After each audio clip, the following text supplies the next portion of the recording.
Hey everybody, Ralph Kohl here, Senior Director of Federal Government Affairs here at your AANA DC offices.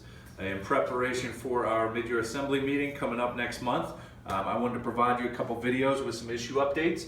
The first one we'll be covering is the VHA Full Practice Authority.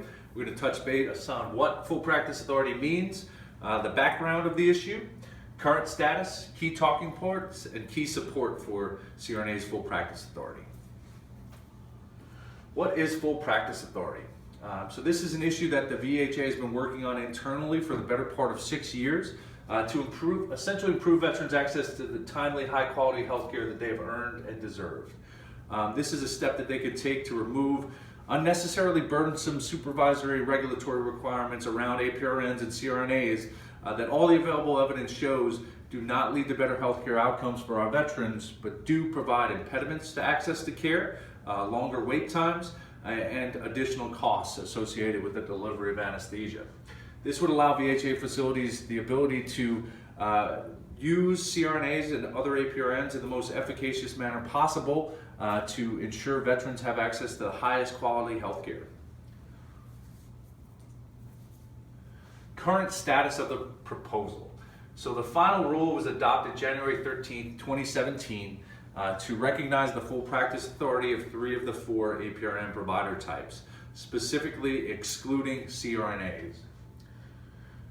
In addition to the final rule, there was a 30-day comment period, which is kind of uncommon for rules of this nature. It essentially stated that they wanted to garner additional information relating to access as it specifically relates to the delivery of anesthesia. It also asked for additional information regarding how Full Practice Authority could potentially affect the VHA's ability to recruit and retain qualified certified registered nurse anesthetists. The rationale for the exclusion was troubling on a number of levels, but it did give us one positive to take away from the final rule. Essentially, in the final rule and the rationale given for the exclusion of CRNAs, the VHA goes on to say that CRNAs are extremely safe, qualified, able to work with our veterans population. This directly undercuts arguments from the other side, from our anesthesiologist colleagues, who throughout this process have been making the case that CRNAs are not qualified to work with the veterans because of their multiple comorbidities and poor health status. The VHA essentially undercuts this argument. They say that while CRNAs are safe, high-quality practitioners who are able and capable of working with our veterans population, they're not going to be granting full practice authority because there's not an access to anesthesia problem that was broad enough to justify full practice authority for CRNAs. This faulty logic was essentially pushed by one individual. Dr. David Shulkin, former Undersecretary for Health, indicated throughout this process that he was essentially against the recognition of CRNAs as full practice authority providers. He said it publicly and privately that he had concerns with CRNAs that were not based in fact or reality. He gave extremely weak justifications, both publicly and privately, about the decision to remove CRNAs. One, and kind of the key issue that they cited was there wasn't a lack of anesthesia, access to anesthesia care currently in the VHA. This is undercut by a number of things. First off, in the VHA's own $60 million independent assessment. So the VHA was required to hire an outside firm to provide an independent assessment of what the VHA was doing right, what was doing wrong, what it should be doing better. This was performed by the Rand and Miter Corporation to the tune of $60 million of taxpayers' resources. It came back and in its appendices specifically cites several areas and several instances where chiefs of staff reported there was in fact delays in care due to the lack of anesthesia, lack of critical anesthesia availability for cardiovascular and colonoscopy services. This is further undercut by the fact that the VHA currently has 38 contracts with outside anesthesia providers. to the tune of $110 million.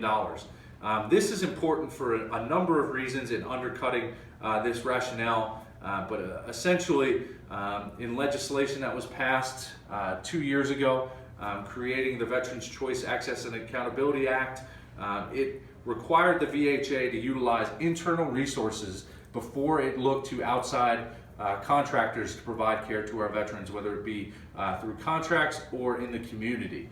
So the fact that there are 38 outside contracts currently indicate that there is in fact a lack of internal resources as it specifically relates to anesthesia care. There's been instances where folks have been diverted from care inside of a VHA facility, specifically due to lack of anesthesia services. Chronic pain management. The VHA is struggling mightily in meeting the chronic pain care needs of our veterans and service members coming back. With an estimated 50 to 60% of soldiers coming back from Iraq and Afghanistan are currently suffering with chronic pain.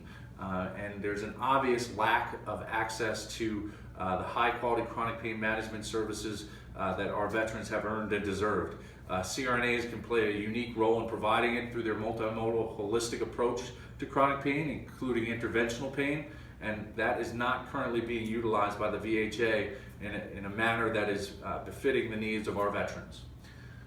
Overall access issues. This is something that is hard for any rational human being to buy into. There's an obvious lack of anesthesia care services in the VHA. There's an obvious lack of overall care in the VHA.